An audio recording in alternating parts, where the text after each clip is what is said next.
Inilah Injil suci menurut Matius.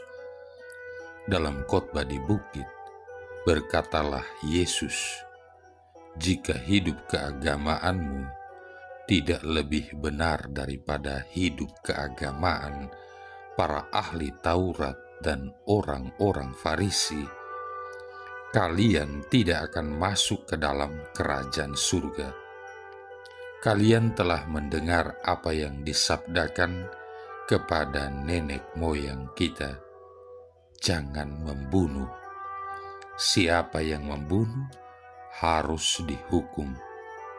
Tetapi aku berkata kepadamu, setiap orang yang marah terhadap saudaranya harus dihukum. Barang siapa berkata kepada saudaranya kafir, harus dihadapkan ke mahkamah agama. Dan siapa yang berkata jahil harus diserahkan ke dalam neraka yang menyala-nyala. Sebab itu, jika engkau mempersembahkan persembahanmu di atas mezbah, dan engkau teringat akan sesuatu yang ada dalam hati saudaramu terhadap engkau, tinggalkanlah persembahanmu di depan mezbah itu, dan pergilah berdamai dahulu dengan saudaramu, lalu kembali untuk mempersembahkan persembahanmu itu. Segeralah berdamai dengan lawanmu selama engkau bersama-sama dia di tengah jalan, supaya lawanmu jangan menyerahkan engkau kepada hakim, dan hakim itu menyerahkan engkau kepada pembantunya, dan engkau dilemparkan ke dalam penjara. Aku berkata kepadamu, sesungguhnya engkau tidak akan keluar dari sana sebelum engkau membayar utangmu sampai lunas." Demikianlah sabda Tuhan. Saudara-saudari yang terkasih, bacaan Injil hari ini mengajak kita merefleksikan perjalanan hidup kita juga. Hari demi hari yang kita lalui adalah kesempatan yang Tuhan berikan kepada kita untuk membereskan hal-hal yang mengganggu, bahkan bisa menghalangi perjalanan hidup kita bertemu dengan Tuhan. Ia yang lebih dahulu mengasihi kita tanpa syarat, juga berharap kita mengasihi sesama kita seperti Dia mengasihi kita.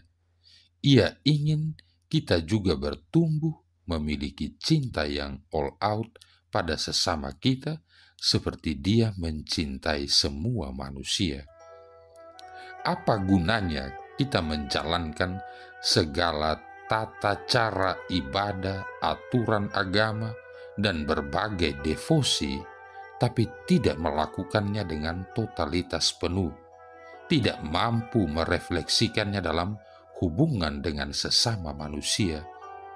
Maka akan terasa lucu dan aneh kalau ada orang yang memberikan donasi besar pada karya kemanusiaan, mengadakan misa megah di rumahnya dengan konselebrasi beberapa imam, tapi dalam kesehariannya sering bertindak tidak adil kepada karyawannya. Demikian juga mereka yang mengaku beragama, bahkan mampu melakukan ibadah ke tanah suci dimanapun itu, tapi tidak mampu menjaga perjalanan hidup kesehariannya. Lantas, di manakah Tuhan kita tempatkan? Saudara-saudari yang terkasih, kalau tindakan kita membuat orang lain berduka, meratap, bahkan marah serta mengutuk kita, rasanya memang lebih baik kita berhenti sejenak, kembali menghampiri mereka untuk memperbaiki hubungan.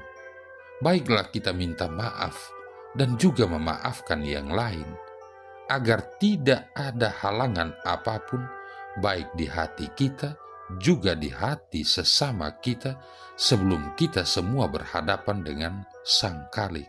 Sang Pencipta. Kapan? Who knows? Yang jelas Tuhan masih memberikan kesempatan hari ini bagi setiap orang yang ingin memperbaiki dirinya agar semakin serupa dengan Kristus.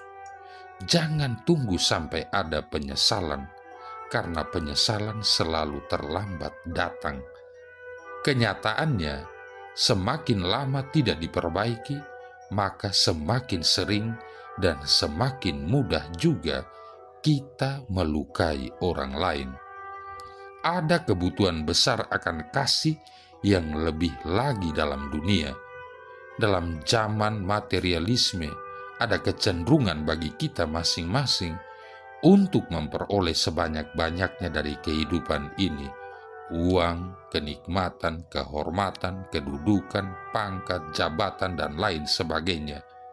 Kita sudah begitu individualistis dalam berpikir, bersikap, dan berperilaku. Kita sudah terlalu serakah dan tamak. Ini adalah halangan terbesar untuk terciptanya persatuan dan kesatuan umat Kristiani.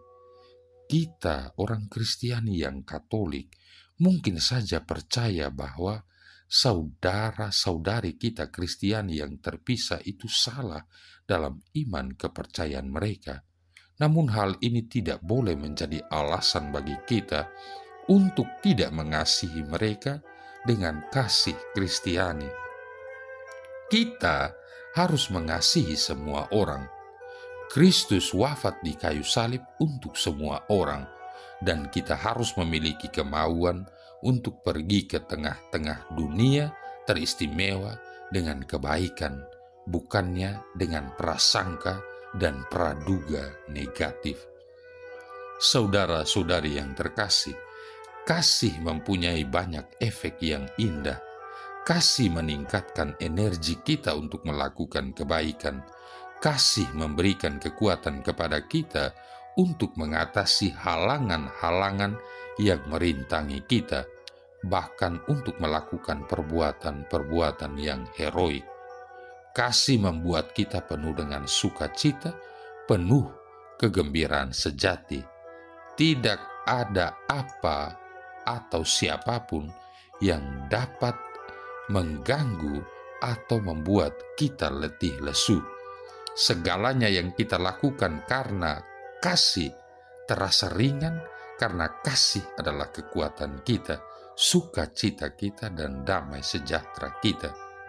Pada hari ini, Yesus Kristus menekankan bahwa kita senantiasa harus berada dalam hubungan baik dengan sesama kita, dengan setiap orang.